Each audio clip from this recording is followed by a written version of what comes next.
Hey everyone, how's it going? Dr. Ironbat Prime 2.0, aka Noah, back again with this new video and a new review of mine. And for today's video, and as you clicked on it, this is going to be my thoughts and review on the Marvel special presentation Punisher One Last Kill, because it's been a couple days already since since it dropped on Disney Plus, and well, people have been talking about it nonstop. I want to give off my thoughts and review on it. I might have given just quickie little notes on it on my social media, but I want to just do a full-on video of just my review, talking about the whole thing.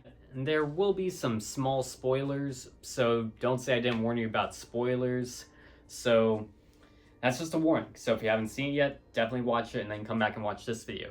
But wrapping my full thoughts to a close and my opinion on this as a whole, I would literally give this this Marvel special presentation 8 out of 10. I mean, I will admit it's very close to being 10 out of 10. And reasons why I say that is because, well, for one, it's very much based on the comic Welcome Back Frank comic, where, Frank is pretty much just on another one of his killing sprees, and he's going after villains known as, many criminals in the underworld here and there. There's a lot more to that story, but highly recommend checking that story out if you are in any way of a Punisher fan.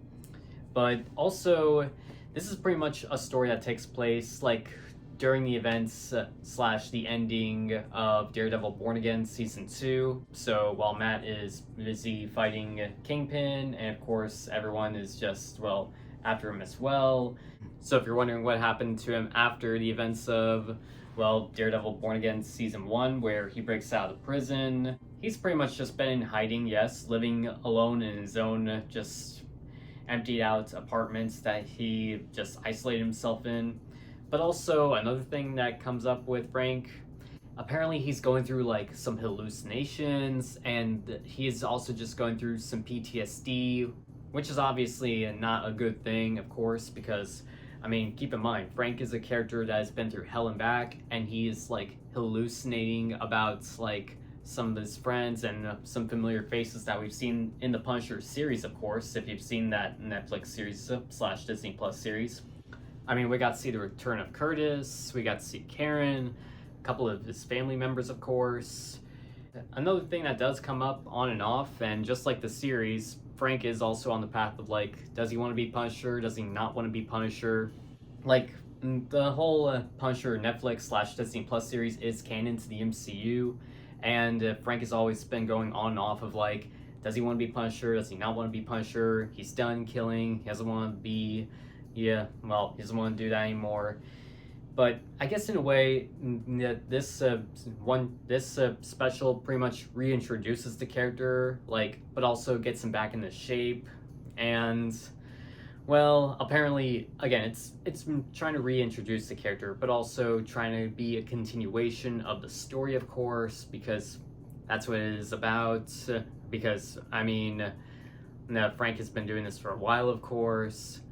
But another character we get introduced to is the main villain, and that is the Minucci, who, in the comics, she doesn't have any limbs, but she's a character that wants to kill Frank Castle for, killing her family, of course.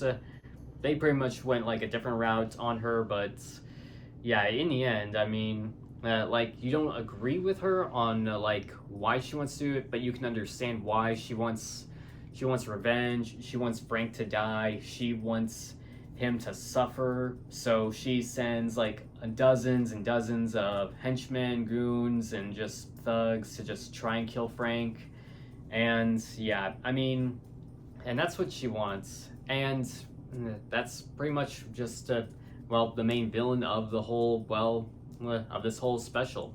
But then of course through the third act, it's a major big fight scene here and there. I mean, sure, we do get some riots and fights here and there going on here and there throughout the special, but again, the whole third act where Frank is on a killing spree, just killing a lot of these crazy guys, and he's also just and well, equipping himself with like several guns and just checking the ammo clips. And like, I mean, he uses a pistol, he uses a machine gun, a shotgun. He also ends up using a baseball bat, an axe, a knife. He uses a dozen different weapons. And I will admit, it is very John Wick-esque, in my opinion. That's just my best way of saying it. I mean, and when it comes to John Wick fights, yeah, they're a lot more different than like your standard Marvel fights in, well, Marvel movies, of course. But that's just because, I mean, hey, they're both human and they're both just, well, born killers, of course. But that's just in their nature, and that's why I compare that fight scene to like being a bit, again, like John Wick. But then near the end, something I do want to talk about, we do get to see Frank suit up near the end of this one-shot special, and he has his new, well, bulletproof vest. He still has his beard. I will admit and say that uniform that he's wearing at the end, even though it's for like way less than 5 minutes, I mean, it's kind of sort of cool, but I will admit I like the old suit more that he wore throughout, well, the Punisher and the series and the Daredevil series, of course. Maybe I'm just too attached to that one. But yeah, I mean, but that's pretty much how the whole story goes in a full wrapped up way. But in a way of just, again, just continuing on like my thoughts and review on it. Again, my full honest opinion, I really like it. I really enjoy it. I mean, I will admit, I do wish that it could be a little longer. That's why I give it an 8 out of 10. Like, they seriously could have turned this into like a full hour-long special. Heck, I mean, there's probably plans for like to give Punisher like a full movie up on the big screen, or maybe just give him another one-shot special.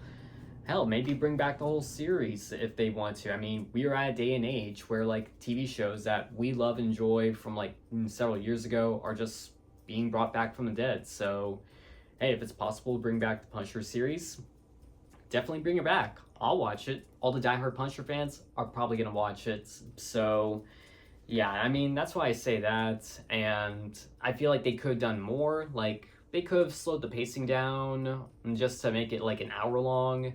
And I'm still questioning on like what they should have done with Minucci. I mean, she's still out there. She's still alive. Frank chooses a family to save rather than kill her. So, yeah, that's some good writing there. But I will admit and say, I mean, Jon Bernthal, I mean, he does an incredible job playing a Punisher. Like, I've said it several times on my social media, but the man was just born to play the character, and he is the character. He is the Punisher. And I know that there have been other actors to play the Punisher here and there in the past, but to me, Jon is just the best, and I'd love to see him right next to like other MCU characters, not just Daredevil, of course.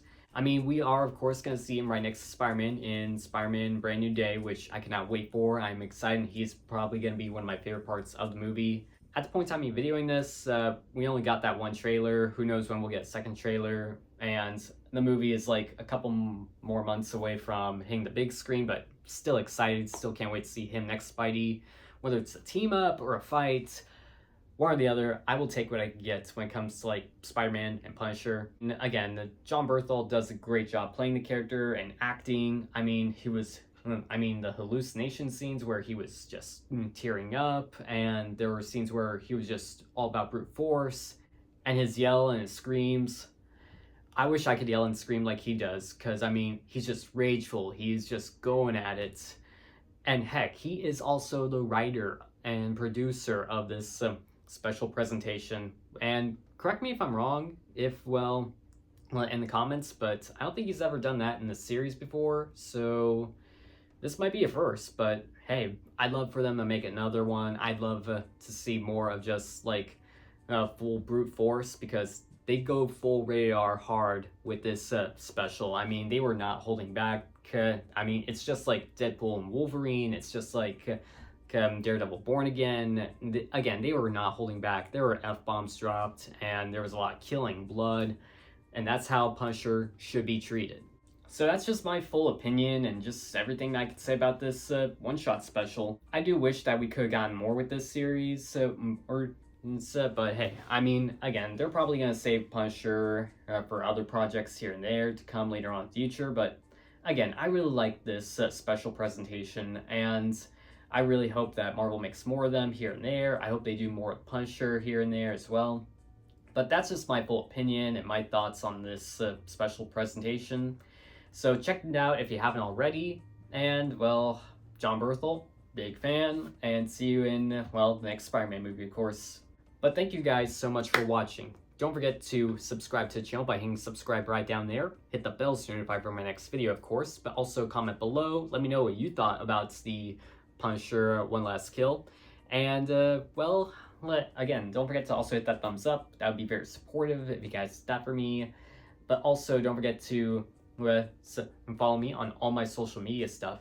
Follow me on Instagram, follow me on TikTok, follow me on Twitter. All my social media is just right here. I just might follow you guys right back at you. But until next time, this is Dr. Iron Bat Prime 2.0 out and about, and see you guys in my next video, of course.